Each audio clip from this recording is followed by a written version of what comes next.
Wemby, that game against the Rockets, man. I was in this hotel room waiting to go out. I'm just like, hold up, guys. I got it. I'm not leaving until this game is over. I'm just watching it on my phone, as Gen Z as it could get, just watching a basketball game on my phone in the hotel room.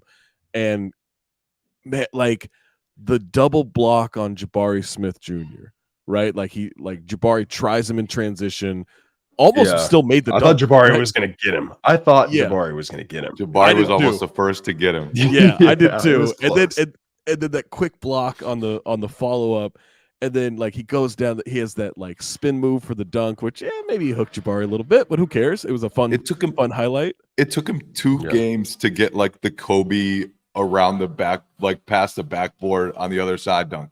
2 games in his career. Was the putback on the free throw, the missed free throw, legal? Yes, but I'm only saying that because I want it to be.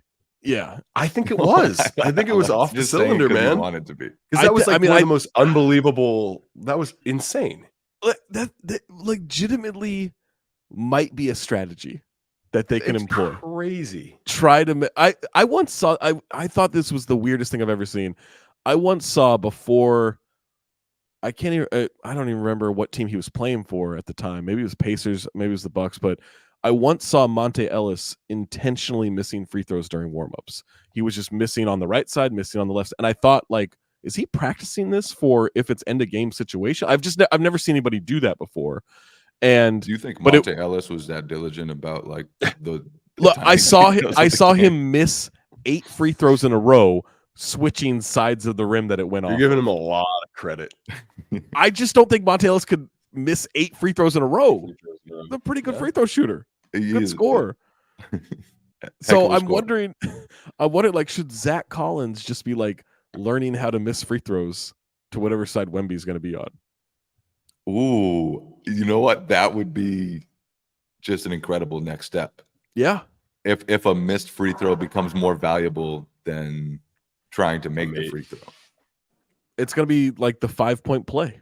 You foul somebody on a 3-point shot, now you have to miss that to get Wemby a This dunk. is the dumbest conversation we've probably ever had. Should he be missing free throws intentionally all the time?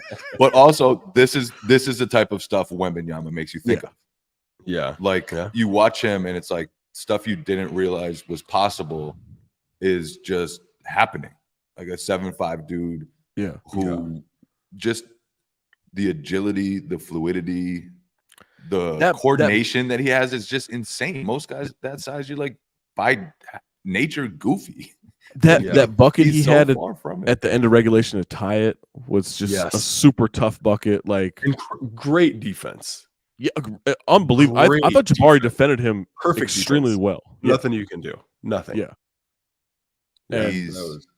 He's making us wonder if they should be missing free throws intentionally. I am advocating for that. If Wemby is in the game, you are doing your team a disservice by making free throws.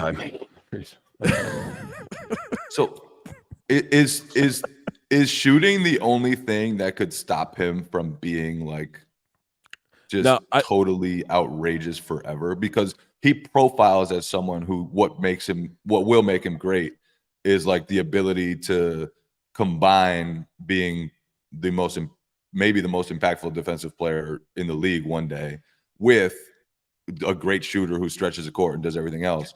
He hasn't been a great shooter. Yeah. He doesn't need to be a great shooter. Yeah, I think agreed, but to get to the level that people are talking about him at. I don't think But I so. even think if he's just a decent threat from 3, if he's, 35%, 33% shooter from 3, and then is capable of hitting a mid-range jumper, what do you do with that? You can't leave him open.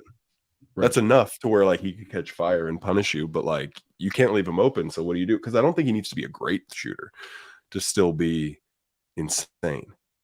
I think I know they're completely different bodies and everything, but no one gives a shit if Giannis can shoot. We prefer he doesn't, right?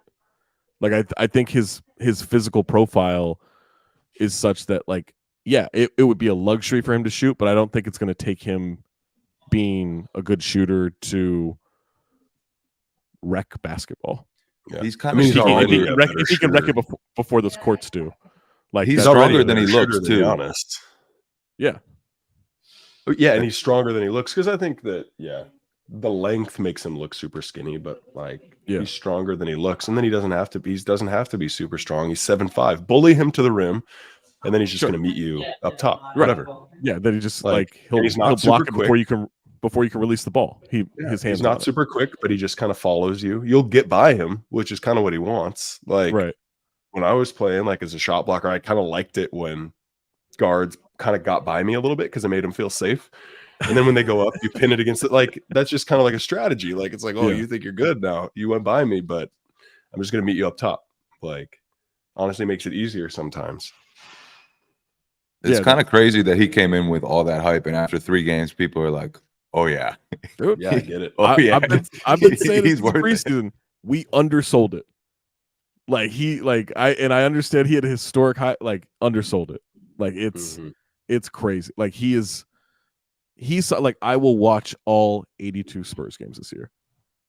He's mesmerizing. I don't think I would be the basketball nerd I am if I didn't watch all 82 Spurs games this year because he's just that electric.